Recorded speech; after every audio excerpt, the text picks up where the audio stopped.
Hey Watchers, today's episode features the writing and directing stylings of famed British horror author Clive Barker. So pack your bag and grab a snack as we head off to explore the mythical monster haven of Midian in the 1990 dark fantasy horror film Nightbreed.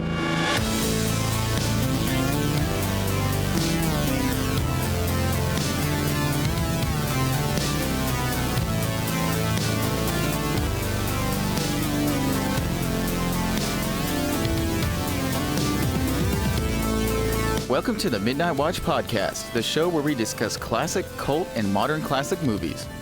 We're your hosts, Jeremy and Josh Baruto, and we review movies that are at least 10 years old. Fair warning, we're big on spoilers here, straight from the get-go.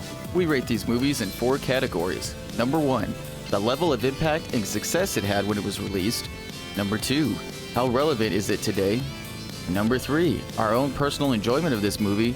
And number 4, is it a midnight watch? What is a midnight watch?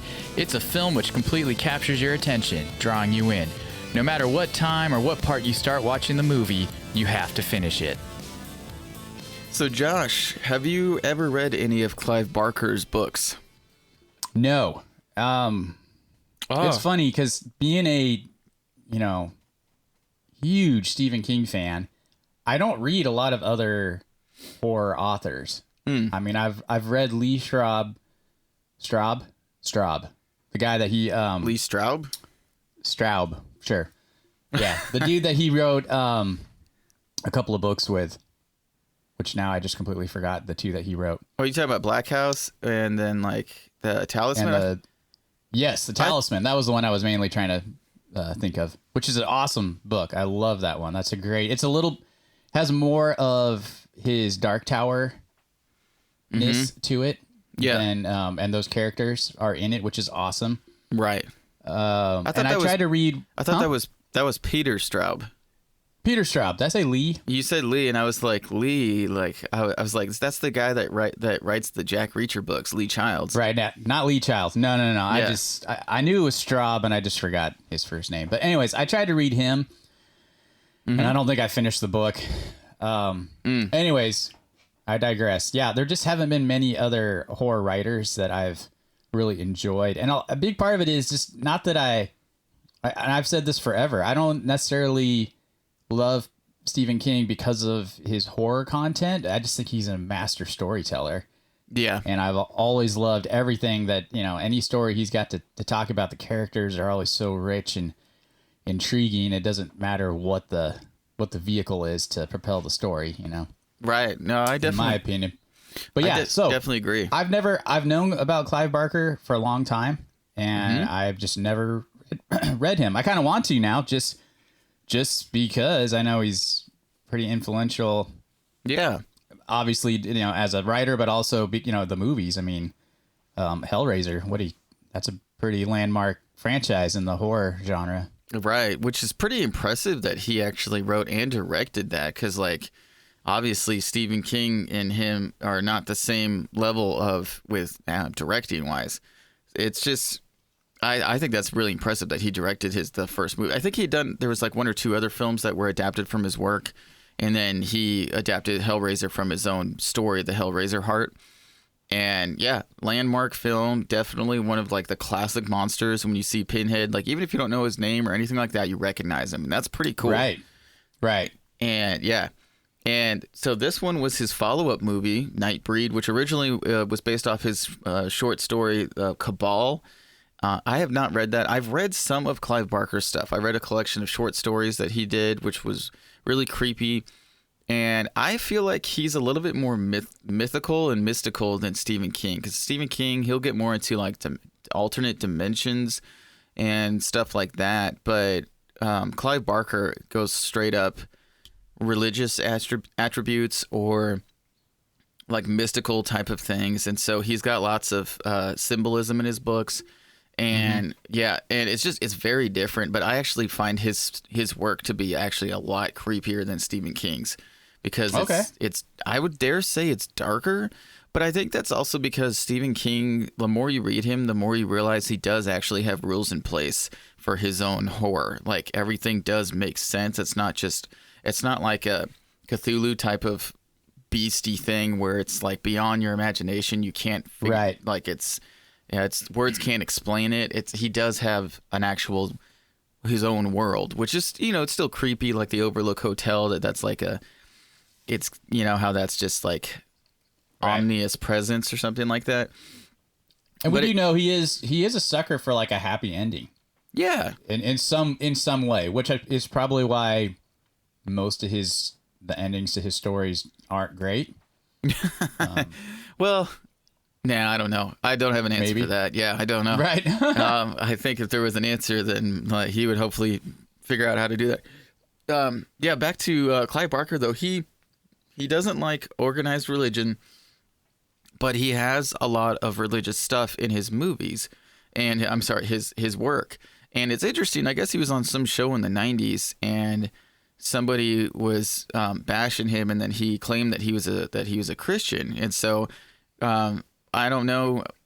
I think it's one of those things where it's like you don't want to be labeled a Christian, because when you hear the word Christian, you think of whoever has been labeled a Christian in your personal life, and then that gets projected onto you, even if people don't know you at all, don't actually know your beliefs, because the word Christian, I mean, there's over 1,000 different denominations in the Christian camp. And so and when you hear the word Christian, you're like, what does that mean? It's kind of like, I'm an American. Well, what does that mean?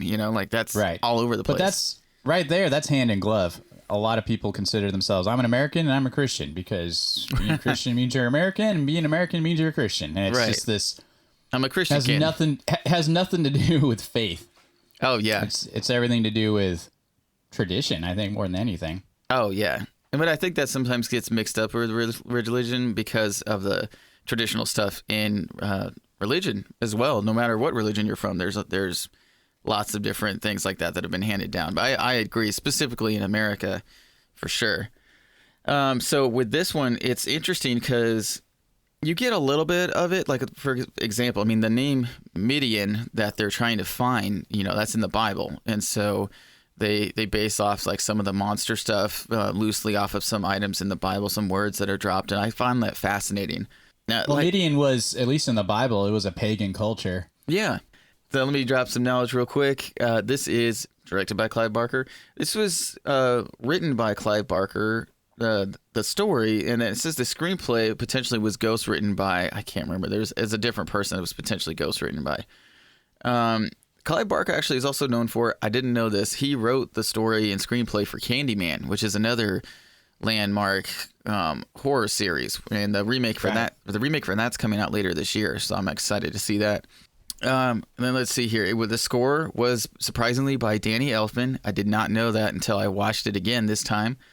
And right. I mean, you don't have to know that it was written by him, because once you hear it, you're like, oh my gosh, this is classic Danny Elfman. Right. Got to be Danny Elfman. Absolutely. The budget was $11 million, which is a huge budget for a horror movie in 1990. Like that's a huge budget, because the budget for Hellraiser was $2 million, and that movie did really, really well. So people were like, oh, Clive Barker is the next Stephen King. Like, let's jump on that train. Now, the box office for this was $16 million. So it really didn't do amazing in that. We'll get into why a little bit later. And let's see here. It is starring Craig Sheffer, Ann Bobby, David Cronenberg, Charles Hayde, Hugh Quarshie, and Doug Bradley. And let's hear the synopsis, and then we'll jump into it. There's a lot to talk about this movie. Sounds good. Well, before we do that, when did you first see this movie? Oh, snap. Good question. When did I watch this movie? I actually saw this movie for the first time pretty recently. I want to say probably like 3 years ago. Oh, wow. Yeah, I would not even know what it was, and then it popped up when they released it. They re-released it in 2014, so I saw it probably a year after that, and I was like, what is this movie? And I clicked on it, and I saw it was directed by Clive Barker, and that's all I needed to know. I immediately started watching it, and because I didn't know he had directed other movies besides Hellraiser, which he has another one too, Lord of Illusions, which I haven't seen that yet. But yeah, I want to say a couple years ago, and initially I liked it, but I didn't love it, and we can go into that for a little bit later as well. There we go. So yeah. Well, it's funny, when we picked this one. Dude, I really thought I had seen this before. Mm-hmm. And I was confusing it with, I think, two other movies. But even the poster, I really thought that I had, just looking at the cover art, especially for the release, the director's cut Right. release, which I think that's when what you said came out in 2014. Right. And but no, I confused it with other movies, and so I just kind of always skipped over it, like, oh, I've already seen that. And then when we decided to do it, I'm like, oh snap, I have not seen this movie at Right. all. Yeah. And that was kind of a treat. I didn't really know what I was getting into. I'll be honest, I'm not a big Hellraiser fan, and I didn't really. I know. It just I don't know. Just the whole S&M thing just is not my bag, baby. Which I know it's not S&M necessarily. It's different than that. Well, it's kind of S&M. Anyways. Yeah, so I just watched digging this. the hole. So Help me. I will say, in your defense, I'm not a huge Hellraiser fan either. That's all I got to say. So I'm also new. I have just watched it for the first time, Oh, okay. and yeah, so I'm definitely excited to talk about it. But now let's jump into the synopsis. Let me give you a quick rundown. Let's do And it. this is the director's cut that we are covering. The theatrical cut has a different ending. I'm not going to describe that ending. I'm going to describe, or rather read, what Wikipedia put up about the director's cut. I There we go. will say real quick, the director's cut is pretty much kind of the only way you can watch it right now. The theatrical version is hard to find. So the director's cut is got 40 minutes of different footage in it. It's 20 minutes longer than the theatrical cut, but they switched out 20 minutes of it with a different 20 minutes to make the movie flow better. So, all right, now back to the synopsis. Back to the story.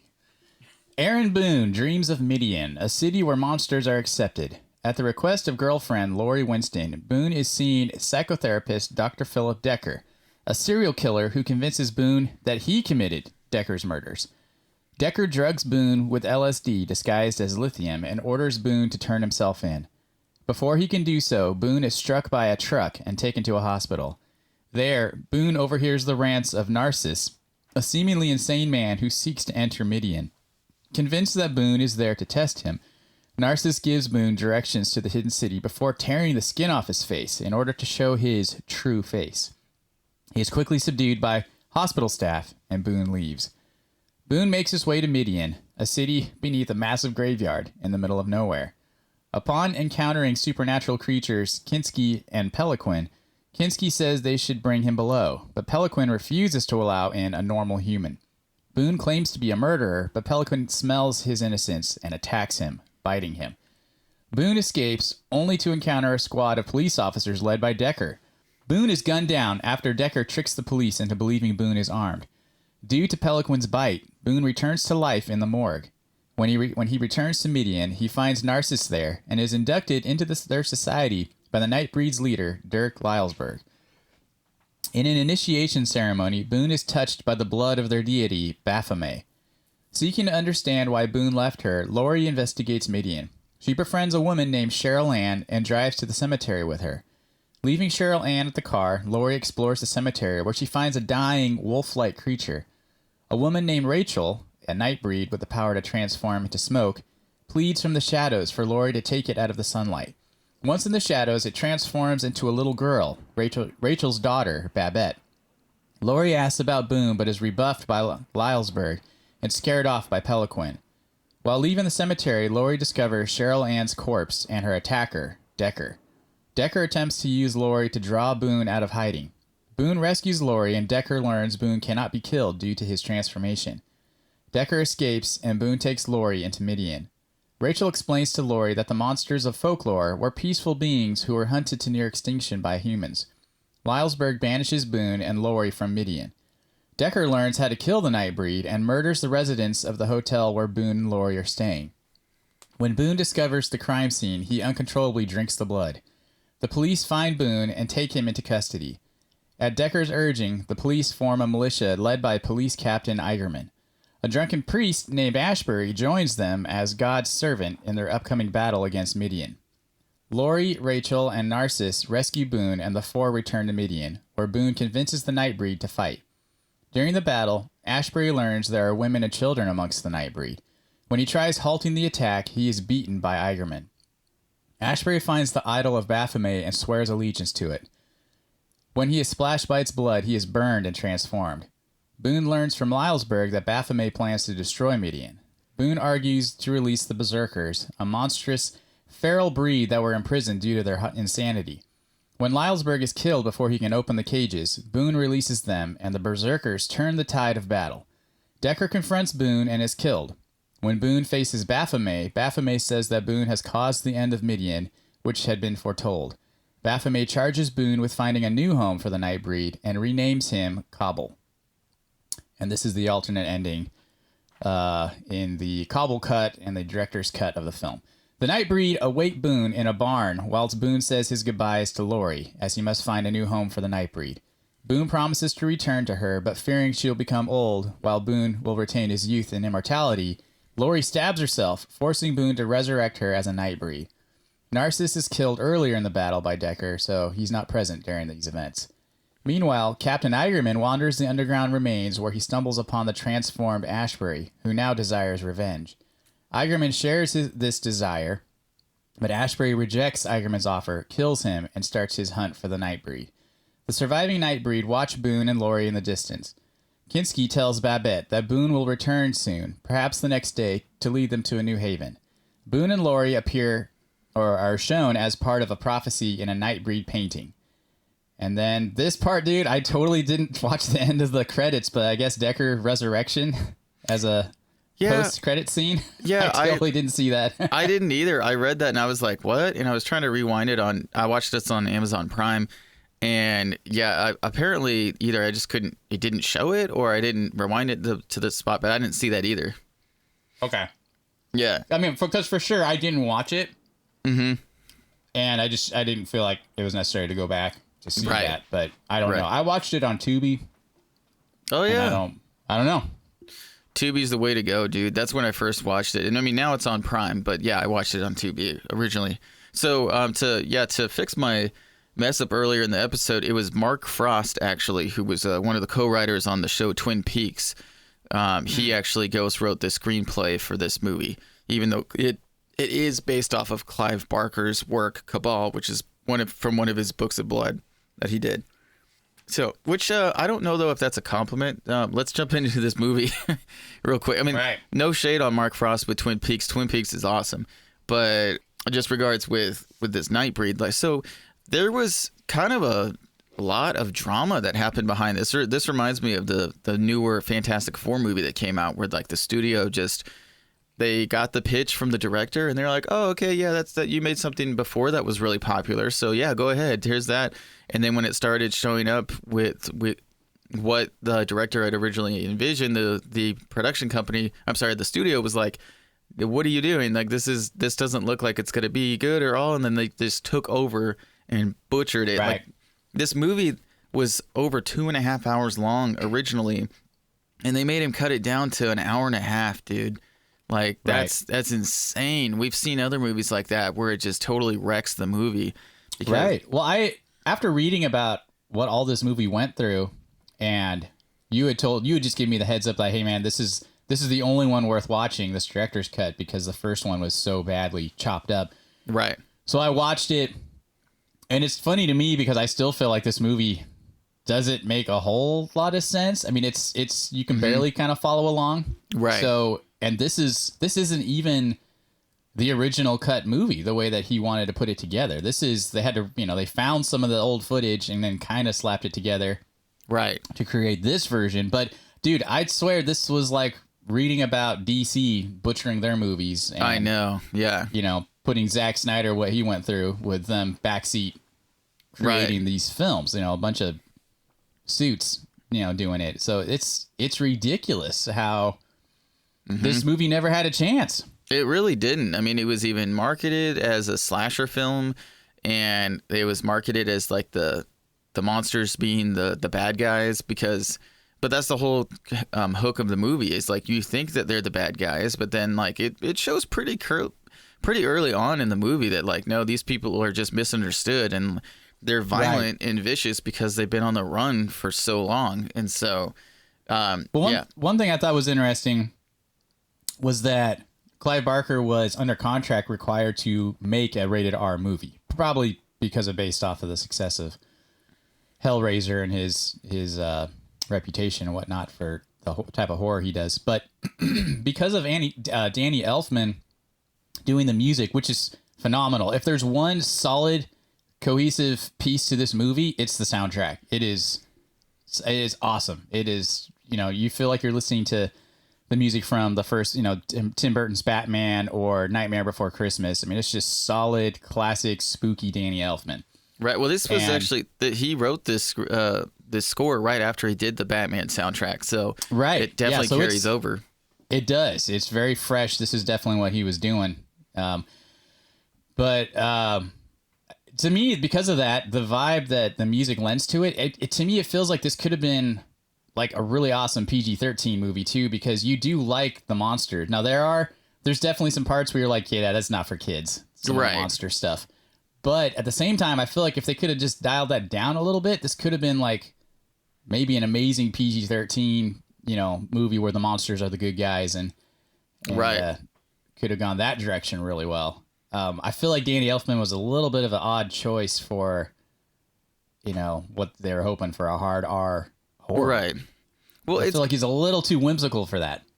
So I totally agree. It plays with like the feeling of this movie is dark, but it kind of plays it like it's supposed to be lighter, but then it's like it doesn't pull its punches with the violence. Like the first time the dude like skins his own head, when I saw that, I was like, what in the world? That's intense, dude. Right. Like props to the special effects department. That's just like, that's nasty. And it just is shocking and really well done. And the second time I watched it, it's still, that scene is still like, whoa, but I would definitely agree, like for him wanting to do this as like to be this big epic monster movie that was supposed to be like the Lord of the Rings of horror movies. Right. Well, I think the quote was he wanted to make the Star Wars trilogy of horror movies. Right. And that's a bold statement, that's awesome. And I think that's probably why they were so excited about doing it. But then they just took all the power out of his hands. Like, well, I don't know about that. Maybe we can't trust you to do that. It's like, then why are you having me do it? Right. No, I definitely agree. And the thing, I'd like to see the original cut. I know that there is a VHS Cabal cut of it. That's like a really long version. That's hard. You can't find that anywhere. But I would like to watch that because I agree with you. It's still like, for it being kind of a simplistic story, it's all over the place. And and like the style, the artwork is out of this world. It's awesome. It's legit. It's like, it looks cool. I love how every monster, except for some monsters, majority of them though are like really cool looking because you're like, wow, that's so weird, Right. But the thing, there's not a lot of reasons though for people to do different things in this movie. Like they really don't. Like, okay, it's like, okay, David Cronenberg's character, he's a serial killer. Why is he a serial killer? We don't know. Like, why is he so bloodthirsty for Boone? We don't know. Right. Why is he so hooked on, framing Boone? Right. Yeah. And then it's definitely kind of bizarre. Though he's pretty cool serial killer. His mask. Oh yeah. The zipper face mask. I don't even know if that's the button eyes. What he's called. Yeah. Yeah.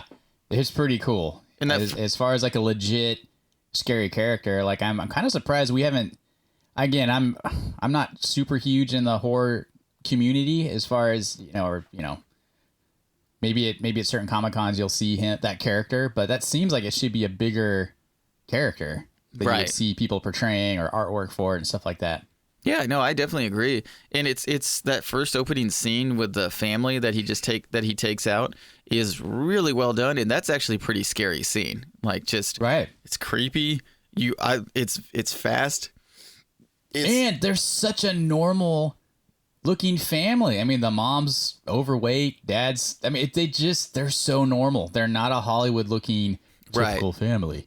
I mean, they look very, very normal, kind of chunky family. It's awesome. his whole thing, I guess, is that he's trying to clean out the filth and vermin of the human race or whatever. And he says that at one part, and then when he talks to the dude in the gas station trying to figure out where Midian is, and so he wants to cleanse the earth of their filth as well. But it's just he plays fast and loose, and like also too, like the police detective is kind of starting to get onto him when, of course, Cronenberg kills him before he, it's just right. That's all right. Dude, have you ever seen such violent Canadians? I think that's a first. That's the real sci-fi horror of this. Yeah. Yeah. I mean, you think it's like, they're in the deep south of America, the way these, they got these like vigilante, like, oh my this gosh, posse of rednecks, like, all right, we're going to go take care of this. We don't want this in our town or whatever. And right. But they're freaking Canadians. And it's so bizarre how, violent and angry they are. You're like, that's right. Y'all are going against the stereotype pretty harsh here. Right. That it's just so weird. Cause then they're just like, okay, these are clearly the bad guys. Why are they the bad guys? Well, they're just the bad guys. Like they're evil. That's all we need to know. And you're like, okay, so the militia's the bad guys. And then the monsters, like they did a good job with the monster lore. I was really interested in that. And I would have liked to know more about that. But since there's not, all the characters are so wooden. Like Boone is basically an empty husk of a person. You have no idea who he is or what his life was before he got obsessed with Midian. You don't know anything about him. The only thing you know about Annie, his girlfriend, is that she wants a brave man. She wants a caveman. Like that's right. That's it. And it's just it's unfortunate. You're just told from the beginning these are the good guys. And I think honestly, the only character that I really, really liked, I forgot his name, was the guy who like cuts his own head pretty much. Yeah. Narcissus. I agree. Yeah, he was great. I thought that was awesome. I love the part when they roll up in the police station in the truck, and then he's got the cowboy hat on and the sunglasses. I'm just like, this guy's a cool character. I think it was a mistake for them to kill him off at the end of the movie. Right. And, I agree. He was definitely my favorite. Right. I mean, David Cronenberg, as kind of confusing as to, the why of his character and, the deeper motivation. He's a pretty cool character too. I actually really enjoyed him being the bad guy, but man, I would love to see what was the original screenplay for this. I mean, was it actually fleshed out better, or was it a little bit flawed from the get-go? Right. But you can obviously tell editing wise, there's some holes, man. There'll be like a stretch of like, okay, now we're clicking, now we're going somewhere, and then all of a sudden it kind of changes directions. You're like, what? Right. And like the whole part where David Cronenberg's like tracking Annie by dating that one girl from the bar and then just murders her because he followed. Right. It doesn't make any sense. Like he's just okay. This sounds weird, but like as a serial killer, like he just goes on a murder spree at the end of the movie, and it doesn't make sense though because he's so calm, cool, and calculated at the beginning. Right. That it doesn't. I agree. Like I know there's different serial killers that are like that just go like on a rampage, but his character, it doesn't go with that though. It seems like he's planned out. He didn't stick with one serial killer trope, which I think he should have. He definitely bounced around too much. And what was that scene where it shows him in his lair listening to something, and then the camera pulls back and there's a table full of knives, and you're like, what? Like this, like that's a cool scene, and but then they don't really do anything with it, and so it's just like, I personally I'd watch a movie where the story was about a guy who his psychiatrist is like manipulating him into thinking that he's a serial killer when the psychiatrist is a serial killer. Like that's a cool idea in itself. Like that sounds cool. Like you cut out all the Midian and monsters and stuff, and like that's still a movie I would really like to watch. Right. And you're right. It kind of does feel like two separate movies. Both concepts are cool. Right. But also it's like they really should have left. I mean, you find out very quickly that the psychologist, David Cronenberg, is the bad guy. Right. And I feel like it would have been a little better if it was more of a reveal at the end of the movie or the last quarter of the movie than, how quickly, because then there's so many different elements that they're battling, which is That's Right. not a bad thing sometimes, but the way it got there was just kind of confusing. Yeah, it would have been actually kind of cool if they put in a couple other red herrings, and you get to see the mask more, because when David Cronenberg doesn't have the mask on, I don't think he's even close to as intimidating as with the mask. 'Cause the mask is scary. It's cool, and Oh, very. Yeah, it's awesome. So let's see here. Cool thing about this was Rutger Hauer and Christopher Lambert were both considered for the role of Boone. Honestly, it would have been a better movie if either of one of them got the movie. Like, that would have been really Right. cool. Well, it just would have been better star power, I think. Yeah. Moving this forward too. I think it would have helped it. Because Yeah. both those guys have been in some terrible movies that I think were better received just because they were in it. Oh, yeah. But both of them are landmark actors from the 80s. And so this came out in 1990. So they were Right. probably still pretty hot with that. I mean, you got, Yeah, I wonder why they didn't go with them. If it was just I don't know. couldn't come up with a number that they would want to do, or if they were really banking like this is going to be huge.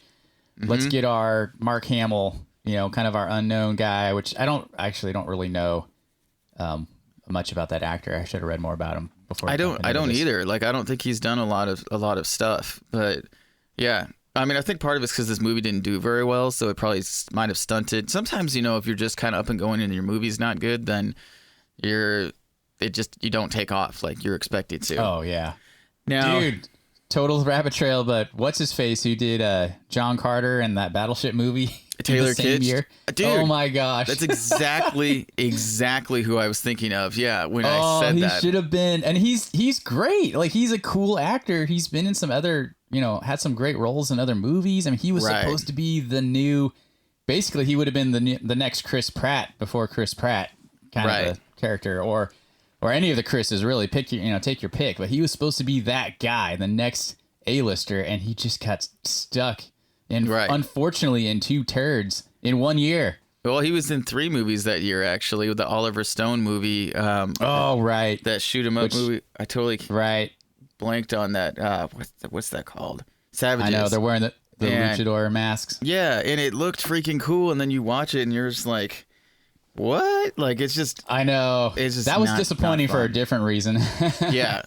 But, yeah, so you're in 3 movies, supposed to be your breakout year, and all 3 of them bomb, which, John Carter, though, is like, I'd like to sometime get into why that movie bombed, because that's really fascinating, I think, because that movie was, I agree. was actually not a bad movie. It's just the marketing was horrible.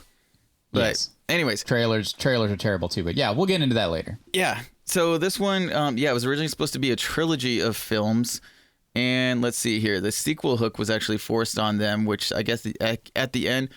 Okay, so let's talk about the preacher for a second. When they keep showing this preacher, and he's like, at first you can see that he's drunk and he's conflicted, and then they take him. He's like, no, I've got to go as well. And you're like, why? Why do you have to go with them? Like, we know that you're drinking, and you kind of maybe have. You're not sure if you have. What am I trying to say? If your beliefs are still there or not. Like, I don't get his character at all, because they don't give you anything with him at all. You just like, Right. He looks conflicted. That's he literally looks conflicted. And then when he shows up, he sneaks down and he sees the devil, and then the devil like fries him before he can touch the water that would let him like know knowledge. And then immediately he's like turned into this like guy where he's not even like righteous or whatever. He's just like, I want revenge. And you're like, dude, who is this guy? Right. Like, it doesn't make any sense at all. Like, I've been watching Preacher recently, and so I was just like, that has way more story, of course, than this does. And that guy, at first I was like, why is this guy even in here? Like, it doesn't make any sense until the very, very end of the movie, when you're like, oh, he's supposed to be one of like the big baddies of the series, apparently. Right. So, he's the vehicle for the second movie. Right. Especially if he brings back Decker. So that makes sense. But Right. I thought that was just kind of lame. And there's lots of different things in this. There's a lot of problems with this movie, but I don't feel like all of it is studio interruption. I think it's just not as fleshed out. I feel like the Hellraiser movie, from what I can remember of it, would just seem like a smaller, tighter, better written film. It is. Yeah. It is. There's not a whole lot. I mean, there's only as far as dealing with a killer, and then the Cenobites. It's pretty straightforward. You're really only looking at 2 different things there. Right. And this has got several. I mean, it was kind of like he was trying to build a whole lot of lore and mythology, Right.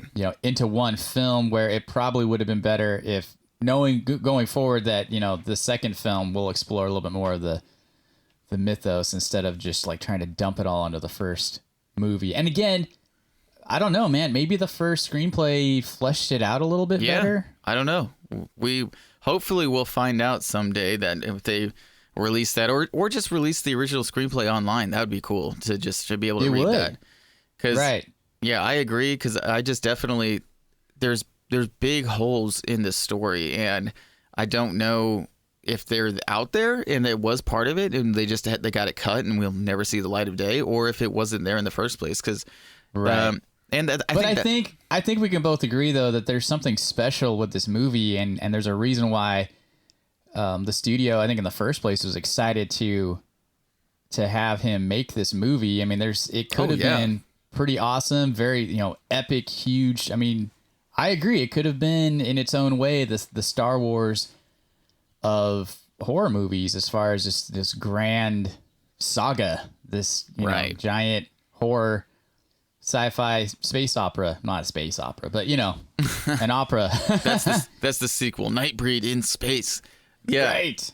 I totally agree. I think Clive Barker has the imagination for it. I definitely think that the styles of the characters, that most of the monsters look really otherworldly, and that's really cool. Some of them I'm kind of confused, like the guy who just got the tattoos. I was like, okay, but then I was reading and I realized too, like 1990, like tattoos were pretty taboo then still. So right, yeah, they're still very much a bad boy kind of a thing. Yeah, so that makes sense why that was there. But some of the characters though, of course, like what's the porcupine quill girl, like she was freaking cool looking. I thought that was legit. And so yeah, like the the want was there, or like the desire was there, but the skills to make it what they were trying to do, we don't know if it was there or not because of studio interruption. So I don't know. Like you can, if you're a Clive Barker fan, then of course you can carry the torch and be like, his hands were tied and blah blah blah. But if I mean my gut, and just because we've seen it happen in so many other movies, other franchises, other studios, I would lean towards, they cut his balls off on it, and then it would have been a lot better. But you're right, we don't know. Maybe there really wasn't something there, but I feel like in general, anytime a studio takes over like that, nothing good ever happens. Right. No, I definitely agree. But also too, like trying to compare it to Candyman or Hellraiser, just as a story, writing it, both those movies are tighter movies because the lore is smaller. This has got a lot of lore that you have to learn, and honestly that's probably why the human characters have like no background behind them, because they're just the vehicle to get you to Midian. And then they're like, all right, now let's fight. And they're like, okay. Right. And like, but maybe that really should have been, the monsters should have been more of a secondary thing in the first movie, when you really get to work through the serial killer part of the movie. And then maybe the second one would have been really getting into the monster lore. And then that third movie could have been where it all collides, instead of them trying to do all of it in the first movie. Right. No, I definitely agree. I think you're right. If this was stretched out and fleshed out into at least 2 movies, it would have been better, because then you'd like really care about the characters. Because like his girlfriend at the end, when she's all like, "Oh, I tricked you," and then she stabs herself, so he has to save her and make her immortal. Like that by that time I was like, okay, like do what you do, like let her bleed. No, like it wasn't earned, and it was cheesy. And that's the other thing too. Some of the lines in this movie are really cheesy. Where like the one there's guy, a lot of that, and because it goes back and forth. Where like it's really part of it's really menacing and scary, and then the next scene they get that one monster where he's all like, "Y'all come back now, you hear?" And I was just like, dude, that's, like I know that's supposed to be funny and like goofy, but like he's such a hardcore character, like that doesn't make sense. Right. That's something that I definitely noticed, is that it bounces back and forth between taking itself very seriously and then having fun with itself. And that's really hard to do. And they obviously did not do that right. Right. And the other thing, or that's part of the studio messing with it. Right. Once again, it goes back to that question, like how much of it was Clive Barker and how much of it was the studio. No, I gotta say one thing that jumped out to me, the dialogue between the two girls, so the girlfriend and then the girl she meets out near Midian. Oh yeah, that was some of the most natural dialogue I think in the entire movie. Yeah, and you actually make a connection to this throwaway character who ends up getting murdered in the next scene. Yeah, right, which really surprised me that like, holy crap, like out of all the characters, you actually make this connection with her, and then it's gone. And then it's gone. Yeah, no, absolutely. Yeah, it's just I feel really conflicted about this movie because yet again, I really wanted to like this movie. I totally see why it's a cult classic.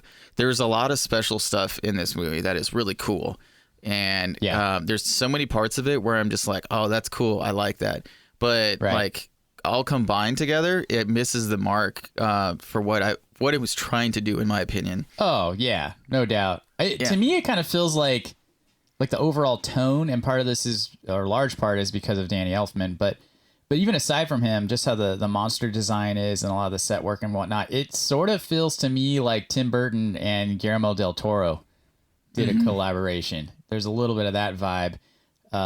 It obviously goes a lot darker than either of those two, and that's definitely Clive Barker, but as far as like stylistically looking at it, that's kind of the feel I was getting. Yeah, and it's interesting too because like they definitely like they were pushing like this has to be R-rated. So then they did different gore scenes, and then they got those scenes cut out because they were too R-rated. So they had to like cut it out to keep it R-rated. And so that's where I'm conflicted. And actually, this is why I love Danny Elfman as a composer, but I feel like I didn't quite get why he was chosen for this movie. Because me either. It's so dark, and there's different parts because Danny Elfman really likes he likes the brass section, and he likes drums, and like and that's cool. You and me both play drums. We both played the trumpet and brass when we were in school, and like I get that. That's really cool. I love the soundtrack to many of Danny Elfman's he loves his spooky choral voices too. Right, there was a lot of that in this one also. Right, and I thought that was cool. I like that he was able to go into more of a tribal style sound, but it goes up and down. Like he's got the cool, more serious style music, but then he's got more of a Tim Burton uppity flair at different parts, which I don't think helps this movie.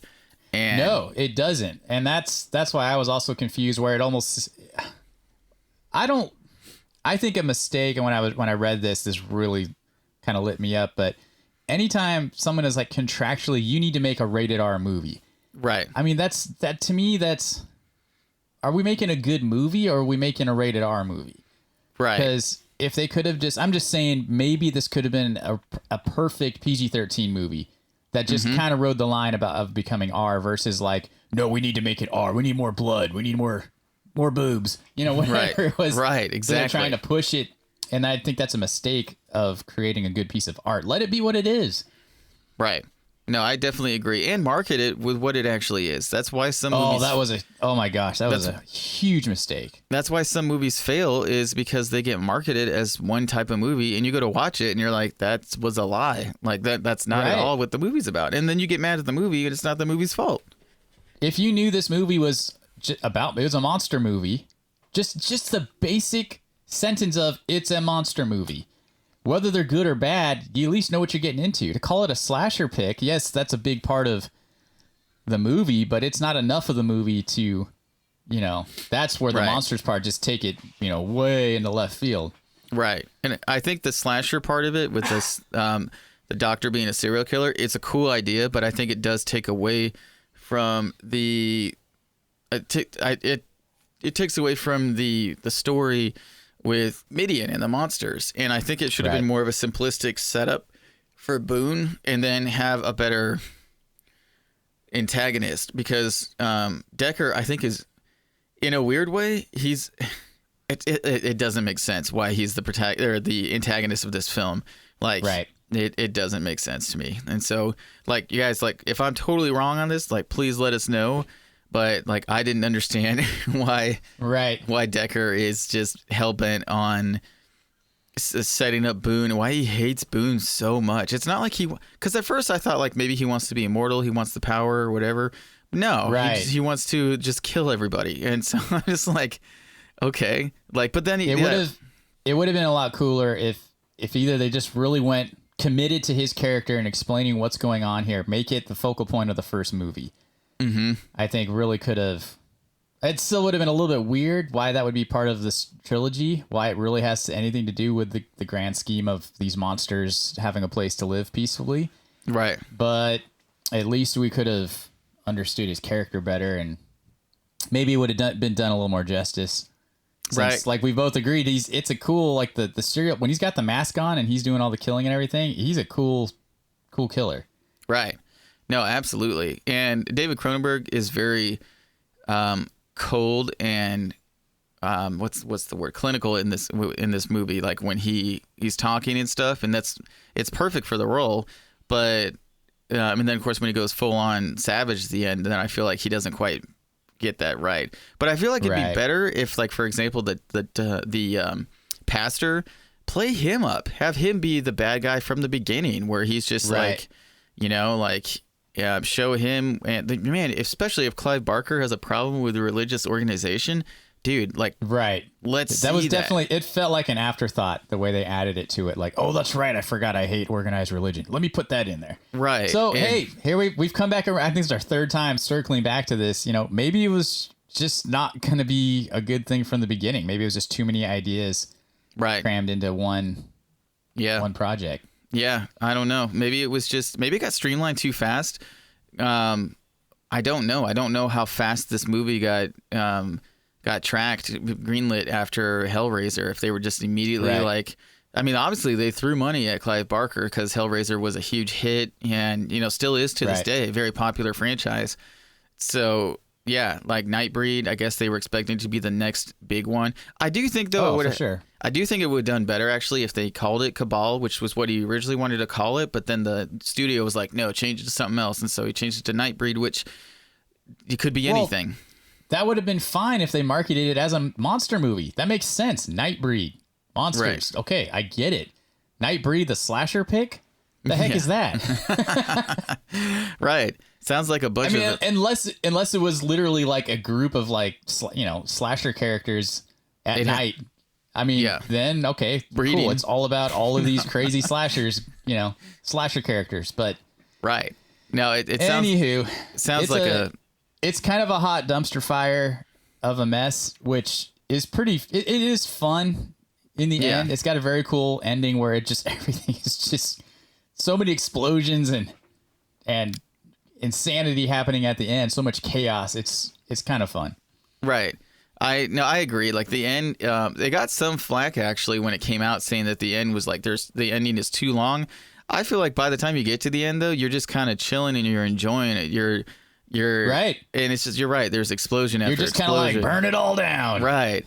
There's I don't know what's going on, but I get this. Exactly. I don't. Yeah, and it's just like, oh, did that monster get killed? I think so. Oh wait, nope. There he is over there. He's attacking somebody. Okay, and like, oh no, I guess that guy did get killed. Okay, whatever. And okay, so one thing I thought was hilarious when they're all like tactical and they're like, this is the type of gun that blah blah blah. It does this and it saved your grandpa from World War II, and then like.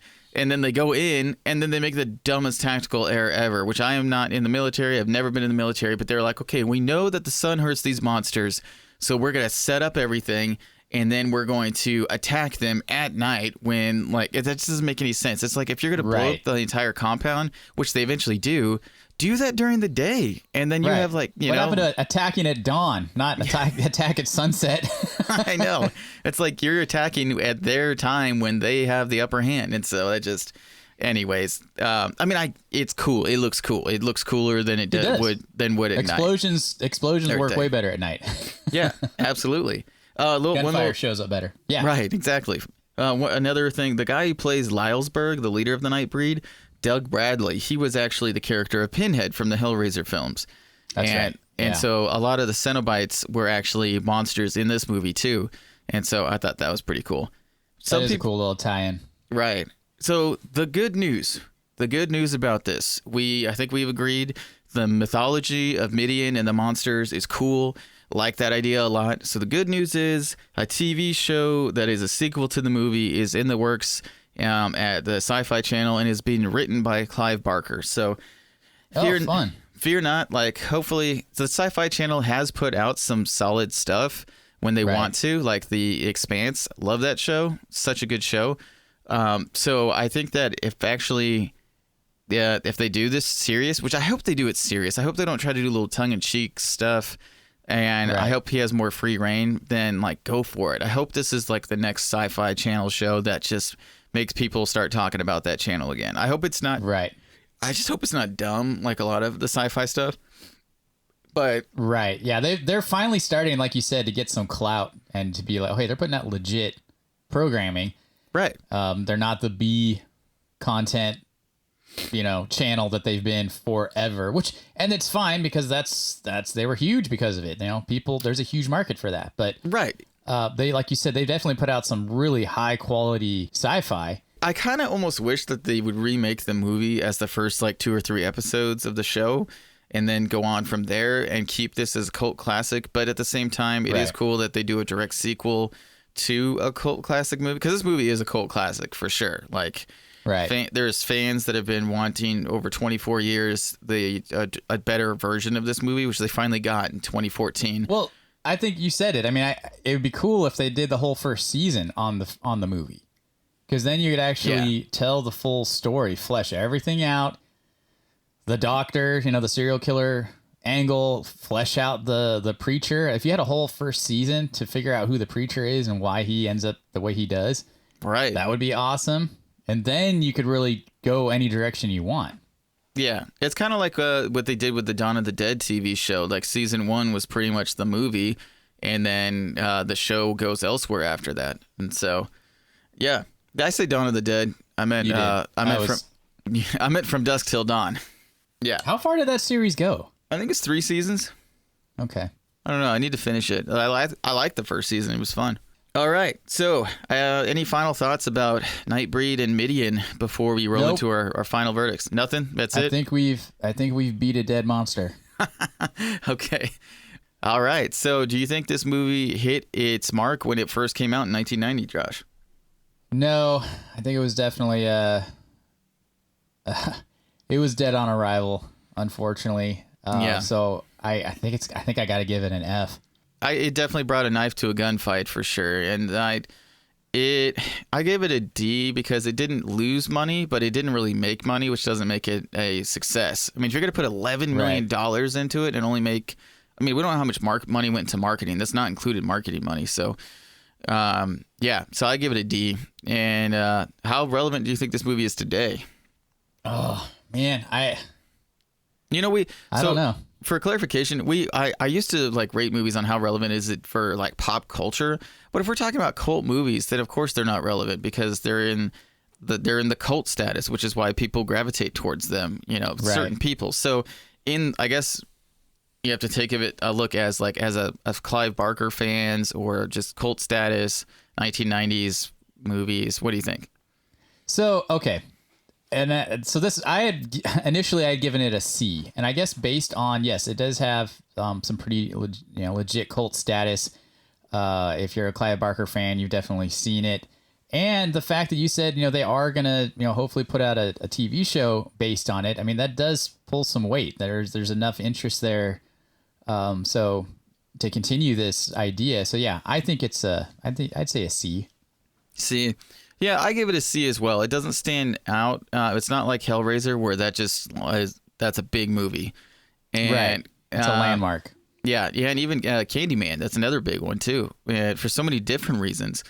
And so yeah, with this one though, definite cult classic. I give it a C as well. Like if you've heard of this movie, you've probably seen it. And so you can take that any way you want. So, personal enjoyment. What do you think, Josh? I really didn't know what to think going into this, except that I knew that it was a mess, and this version was an attempt to rectify some of that. So, about halfway through the movie, I started enjoying it for what it was, and I give it a C.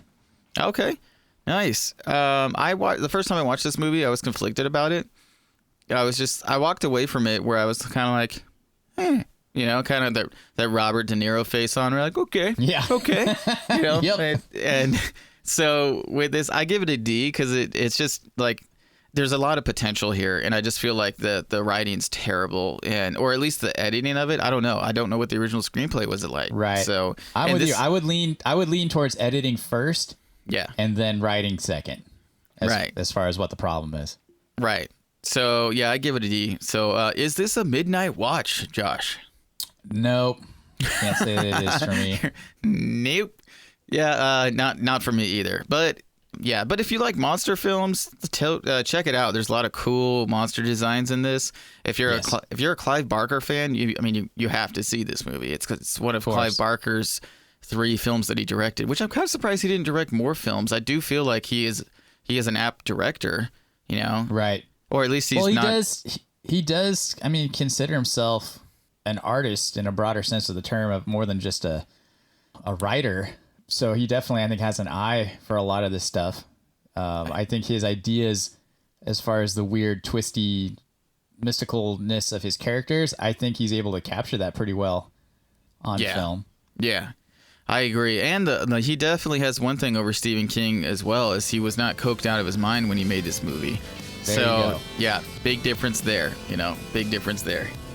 All right. Well, that I think about wraps up this show for today. If you guys enjoyed this as much as we did, then tell your friends, family, anybody that you think would like this.